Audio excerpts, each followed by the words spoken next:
Greetings, everybody. My name is James. I am from the internet, and today we are going to be talking about the BOGO. Now, for those of you out there who may not have a background in sales, service, or marketing, the word BOGO might be unknown to you. Well, it is a marketing acronym for buy one, get one.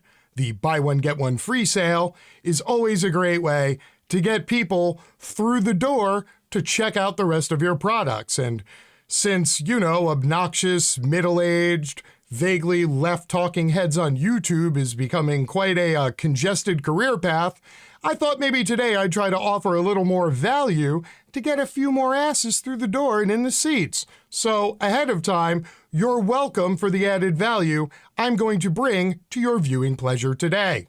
On the menu, we have an article I found today in Politico, which gives a lot of great facts, information, and analysis about the returning to work portion of the American economy getting back to normal sort of thing that's out there. However, there is another piece within this piece that I'm going to discuss with you that is far more nefarious, and I think you're going to want to stick around for the second portion of today's BOGO value video. So buckle up, everybody. Here we go. How the return to office work is impoverishing the middle class. The middle class is facing serious economic hardship with little of the workplace flexibility now afforded to the well-off. Here's how employers and government can help. Shannon Frazier, a single mother who is the sole support for her 4 children, was making $45,000 a year working for the state of South Carolina, where her job was to assess applicants for state disability benefits. A year into the pandemic, however, Governor Henry McMaster mandated that, quote, all non-essential employees return to the office. Frazier asked to continue remote work because of her own disability and so she could supervise her son's remote schoolwork. When her request was denied, she felt she had no choice but to resign. Now, this is a more than common tale that a lot of people aren't hearing about or talking about. Not only has the pandemic forced a lot of people out of work, but when everything reopened, the demand to come back in left a lot of people, especially mothers, especially single mothers, especially caretakers, with the very unfortunate decision of A, taking care of their children, or B, going to work so they could provide food for their children. Having expected to retire from her job with a full government pension, Frazier is now struggling to get by. Quote, at this point, my financial stability is all gone. It is a nightmare. I'm earning less than half as much tearing up flooring and putting up drywall as a 49-year-old, as a contract employee with no benefits and no guarantee of work or pay, making less than half of what I was making with the state. That is the sacrifice that millions of people are having to make in order to try juggling raising their children and feeding their children. They lose stability. They lose negotiating power. They lose all of the career momentum that they have built up over decades simply because they are placed in an impossible position and literally nobody out there is helping them. Since COVID hit, there has been much discussion of the profound health risks low-income essential workers took on to keep the economy running, and of the privileged white-collar workers who are now demanding anywhere jobs. Yet we've heard far less about the economic impacts of the pandemic on America's fragile middle class, which makes up roughly 50% of the population. As Frazier's story shows, the pandemic is squeezing these already struggling workers in new and worrisome ways, leaving them to cope with economic hardship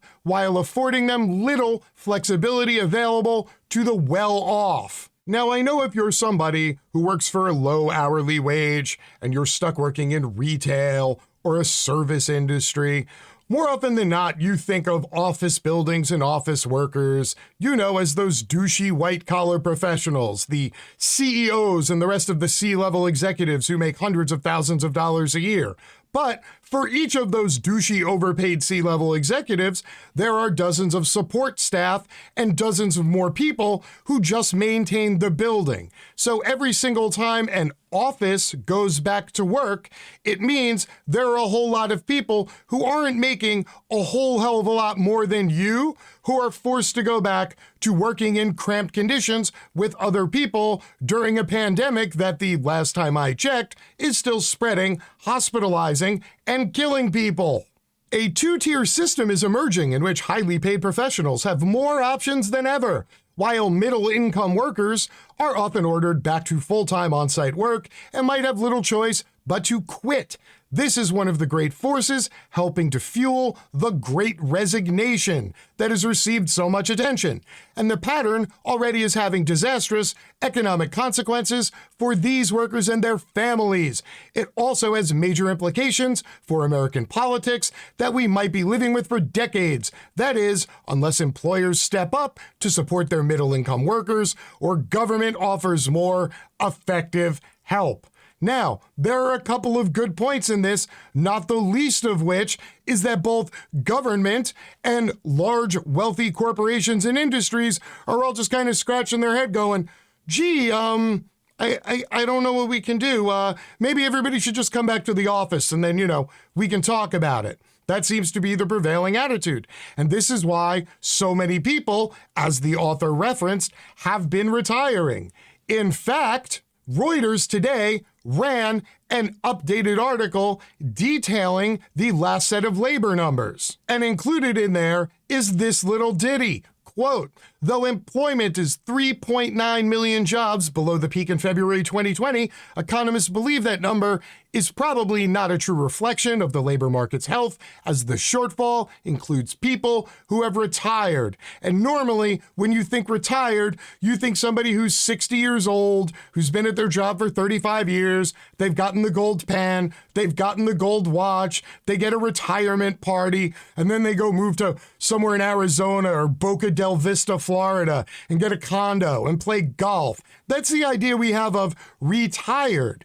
Yet many people, middle-aged, in the center of their career, not ready to go move to Florida or Arizona, are being forced to resign far earlier than planned because the choice is between raising their child or financially supporting their child. Now, the article has more content than what we just reviewed, and it's definitely worth a read, especially if you want to see what's happening to a lot of people that nobody's talking about during the pandemic, with the economic implosion happening that everybody's ignoring just because in the background there's a red line that's going up.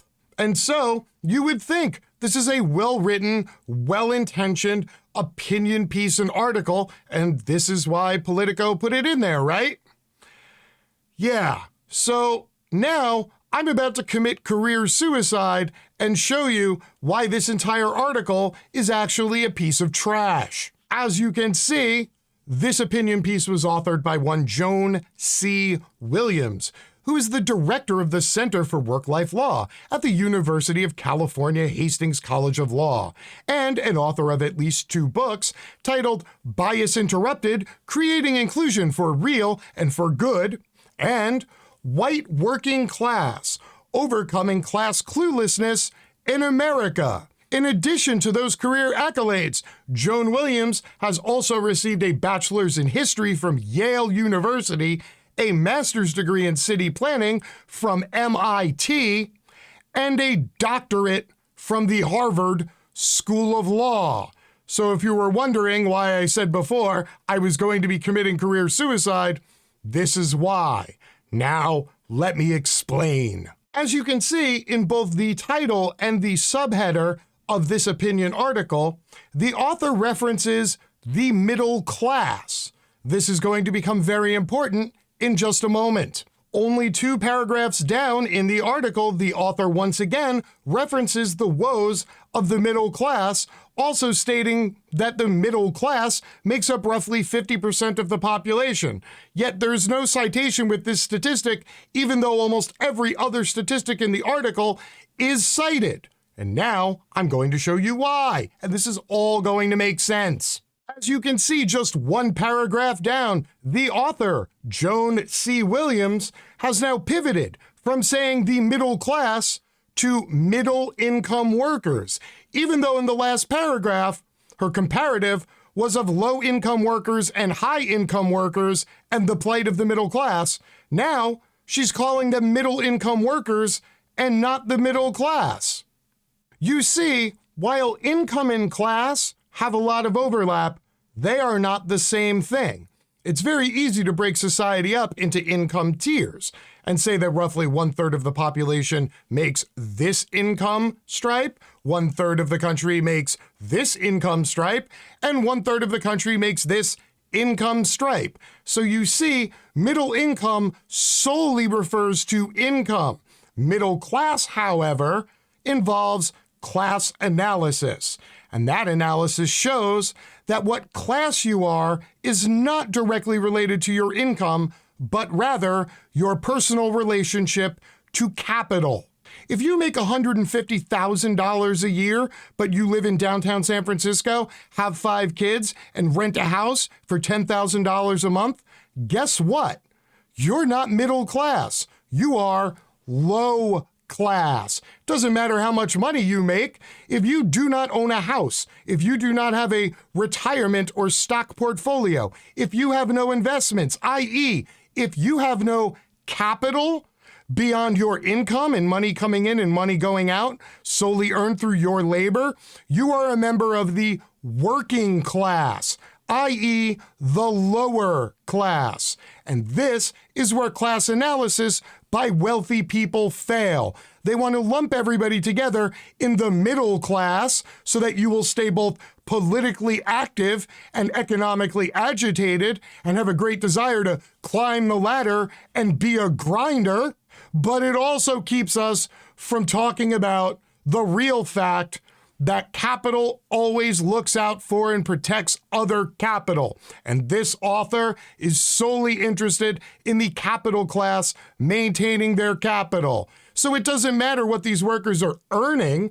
The author is only concerned with the ones who own homes or stocks. Those are the middle class. Everybody else is a low-class middle earner. And if any of that seemed like a harsh critique, let me remind you that author Joan C. Williams has a net worth in the 7-figure range, i.e., she is not a member of the working class, she is a member of the capitalist class, and she is caping for the middle class, i.e., solidarity with other people who hold capital. Yet, she is wholly unconcerned with the plight of the working class, because those people have no capital. So what does this mean for you, the average viewer at home, the fellow member of the working class?